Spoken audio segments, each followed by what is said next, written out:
In our series on 5th Gen aircraft, we have looked at several foreign designs. We have seen Turkey's TF Khan project, South Korea's KF-21, India's HAL AMCA, and China's J-20 and J-31. Thus far, South Korea's design appears to have the best technology and experience behind it, or at least at its immediate disposal, while China's J-20 has the most funding and manufacturing ability supporting it. Today, we turn to Russia, who has produced two next-gen designs. The latest is the Su-75 Checkmate, a design whose future is uncertain, and the other is the Su-57 Felon, an older aircraft already in service, designed as competition for the F-35 and F-22.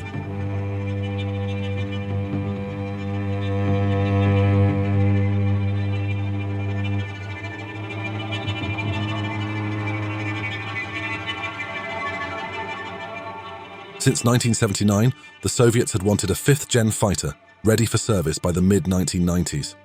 This was designated MFI, or Multifunctional Frontline Fighter. It would replace the MiG-29 and Flanker. Two concepts emerged, MiG's 1.44 and Sukhoi's S-32, later known as the Su-47. Neither were seen as viable. The design needed to be a fighter, but also fulfill the multi-role tasks of the Fulcrum and Flanker. The fall of the Soviet Union and the economic problems that followed in Russia put an end to the program. However, in 2001, the Russian military decided to reopen a next-gen fighter program, now known as PAK FA. Again, MiG and Sukhoi were competing.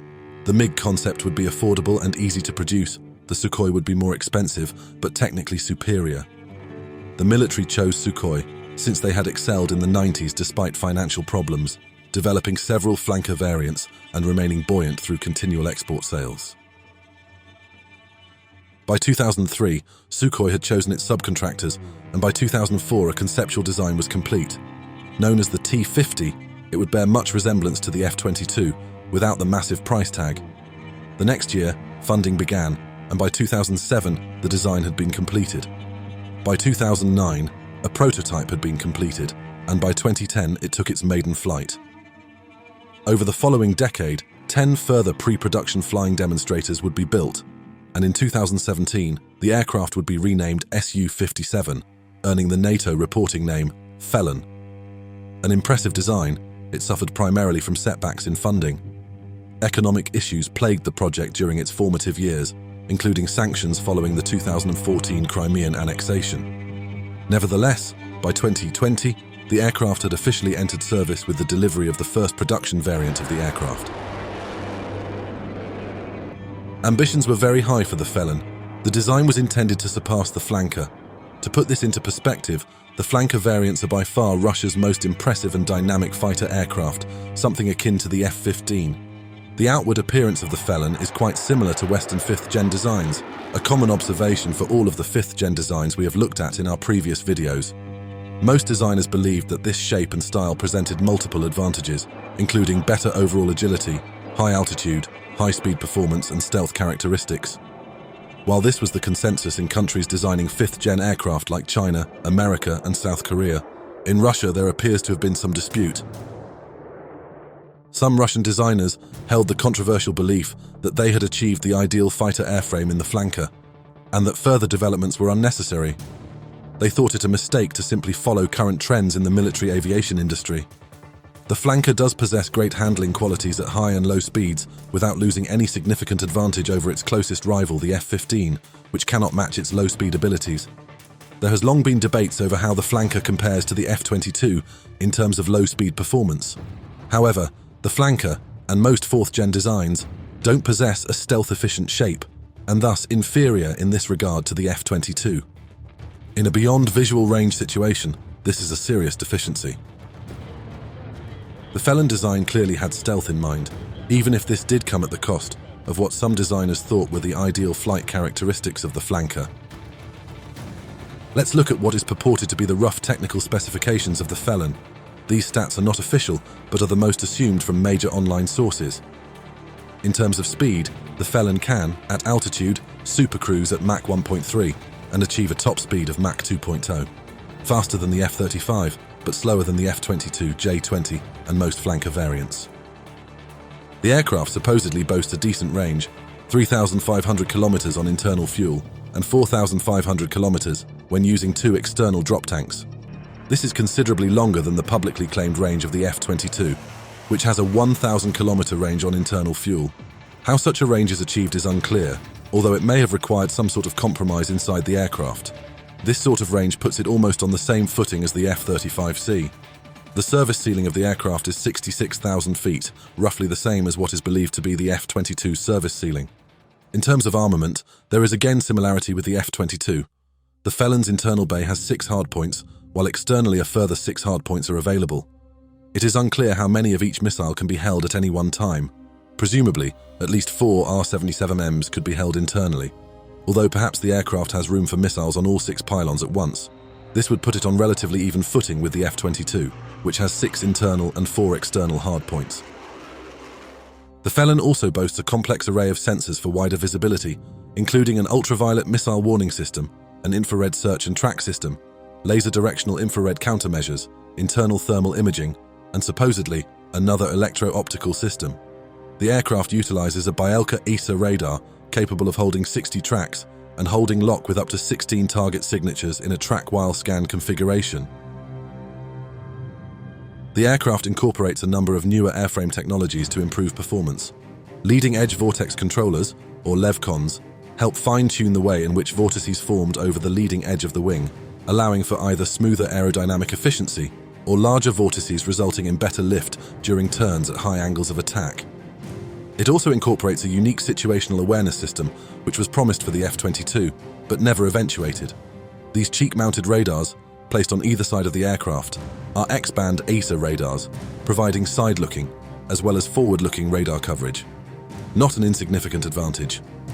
Beyond improved situational awareness, the key advantage is that this system allows the pilot to hold lock once facing away from the target. One tactic for confusing an enemy radar is notching, in which the pilot flies at a 90-degree angle relative to his adversary. This can confuse Doppler radars, which rely on Doppler shifts to differentiate targets from everything else. Another important tactic is cranking, in which a pilot fires an active or semi-active missile at an enemy and proceeds to turn away until the target is at his radar's gimbal limit. Semi-active, or Fox 1 missiles, require continual hard lock, while active, or Fox 3 missiles, can activate their own radars if lock is broken. However, it is still best for guidance data to be delivered from the aircraft to the missile for accuracy. In a fight, both sides are firing missiles, and the further one can turn away after firing, the better his chances of escaping an enemy's missile as it exhausts its kinetic energy. The advantage here should be obvious. Side-facing radars allow for further cranking and holding lock while notching. Another interesting feature is the ultraviolet and infrared laser countermeasures system, part of the aircraft's larger N101K electro-optical suite. This system can supposedly give warning of both radar-guided missile launches and infrared heat seekers, something that has been very hard to do. To counter these threats, an omnidirectional set of lasers around the aircraft, known as DIRCM, can lock onto and blind the seeker heads of incoming missiles. The Felon appears to be comparable to the Flanker in terms of low-speed performance and agility, at least in public displays. However, the effectiveness of the stealth coatings and reduced radar cross-section is uncertain, as is the case with the F-22 and J-20. It is claimed that the Felon's method of employing radar-absorbent fiberglass simplifies and reduces the cost of production in comparison to a Chinese or Western fighter, which usually requires a second stealth coating to deflect or absorb signals. Several sources have asserted that the Su-57 stealth technology would likely lag behind both the Raptor and the J-20. Nevertheless, some reports suggest that the Russians continue to possess a competitive advantage over the Chinese in the areas of L-band ESA radars, IRST, other combat sensors, agility, and high-speed performance. Despite the Chinese's recent success in rapid technological advancements, which could enable the development of improved stealth coatings, radar-absorbent materials, and shaping to reduce radar cross-sections, it is evident that the Russians have a greater amount of experience in the mechanics of military aircraft. This is especially true in the context of engines. The only countries that have been known to consistently manufacture reliable jet engines for use in combat aircraft are the United States, Russia, and England.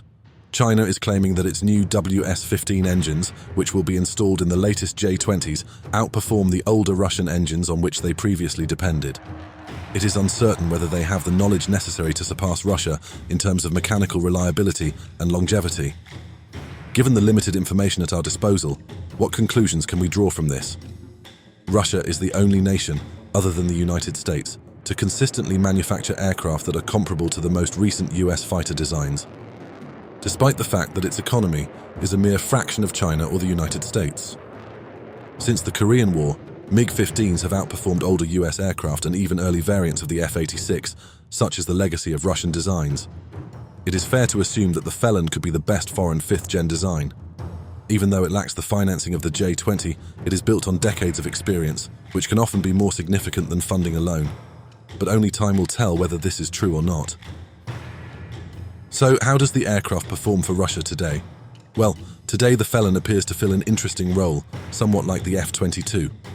The Felon, like the Raptor, was touted to be the pinnacle of Russia's air superiority concept, capable of surpassing any challenge it faced, and this may very well be true. The Felon's designers aspired to make it the principal Russian fighter when it was introduced into Russian service on December 25, 2020. Despite some sources claiming that the flanker design was at its end and on its way out, it is unclear whether any action has been taken to seriously equip the Russian Air Force with the Felon. This mixed messaging makes matters confusing, but realistically, it was unlikely that a tested design like the flanker, with such dynamic tasking abilities, would simply be phased out in favor of a single new design. The Su-35 appears to be the main air superiority fighter in practice, despite the Felon, while the Su-30SM-3 is being assigned multi-role capabilities. A decision to replace these would be akin to the United States Air Force replacing its F-15Cs and F-15Es with F-22s. While it could theoretically perform comparable duties, it would be a logistical nightmare. Initially, it was anticipated that 200 Felons would be operational by 2028.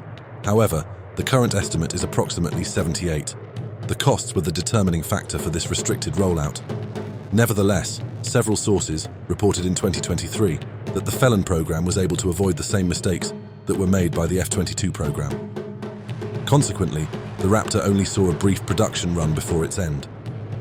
The cost is comparable to that of a modern flanker due to the use of existing manufacturing processes. The maintenance requirements of the Saturn 30 engines are also lower than those of the flanker's AL-31 and AL-41 engines. This means that the operating costs would be only marginally higher than those of 4th-gen aircraft. The F-22's potential was partially defeated by high operating costs, as it was up to 100% more expensive per hour than an F-15. After its $140 million flyaway cost, an F-22 was estimated to cost approximately $800 million over its life cycle. The Su-57's combat record has been the subject of controversy. Videos of the aircraft in operation are rare. Nevertheless, the Russian Defense Ministry has said that the aircraft has been employed in a variety of capacities, albeit restricted, since the onset of the Ukraine conflict in 2022. The aircraft's initial combat operations were purportedly conducted 3 weeks following the start of the conflict. Both the Su-35 and Su-57 were initially tasked with missions which kept them within Russian airspace and outside of areas with heavy SAM coverage. Using the R-37, the aircraft was noted as achieving a number of beyond visual range kills. This claim is likely true, as we have already seen the Su-35 achieve a number of kills, one over 100 kilometers away, using the R-77-1 and R-37. It is interesting that the Russians claim to have expanded the aircraft's tasking to capitalize on its stealth capabilities. They say the Felon has since been used for SEAD missions and air-to-ground strikes. This claim is either an exaggeration or evidence that the aircraft is sufficiently capable to operate in regions with extensive anti-aircraft defenses. The limited evidence available indicates that the Su-35s are infrequently deployed in close proximity to these zones, which could indicate the Felon is up for the job. Ukraine has claimed to have damaged 2 Felons using FPV drones, striking the aircraft while they were parked at a base. Some have recently speculated that the Felons will be tasked in large numbers to counter the threat posed by Ukraine's newly acquired F-16 fighters. This is feasible, but unlikely. Note that Ukraine's F-16s are AB variants with midlife upgrade packages and will be armed with AIM-120 missiles. This makes them a threat at medium to close range. but puts them at a disadvantage against the R-77-1 or R-37. The Felon is not necessary to field these, as the cheaper and better tested Su-35S already does the job. All of this to imply that these assertions are likely unfounded, and the Felon is unlikely to deliver a long-range advantage that the Su-35 does not already have. The future of the Felon is surprisingly unclear. Given the rise in tension since its launch, it is possible that the aircraft will receive further funding and the project expands. It is also possible that the aircraft, like the F-22, will have a limited run while maintaining continued efforts to modernize the flankers. However, unlike the J-20, it is unclear how far the project will go. The J-20 is positioned as a serious next-generation fighter for the Chinese, with analysts anticipating 300 production airframes by the end of 2024. Even the more novel F-22 has seen 195 airframes roll off the production line over the years.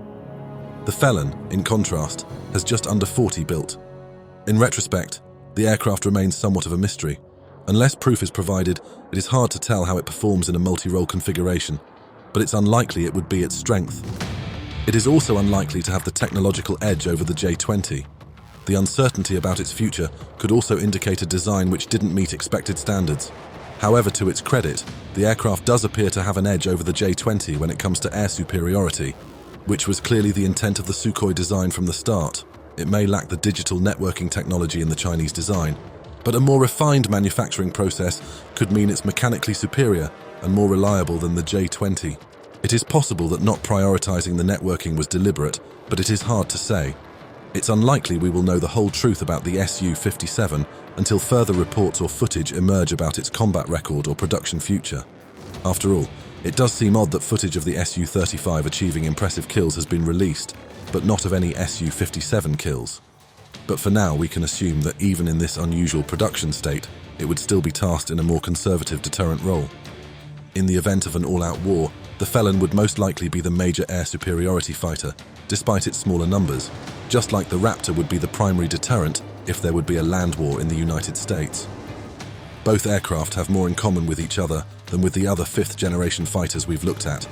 Both are novel in their numbers, both are highly valued by their air forces, both are most likely each other's greatest adversaries, and both, in the event of all-out war, would be carefully used as a type of last resort to gain control of the sky.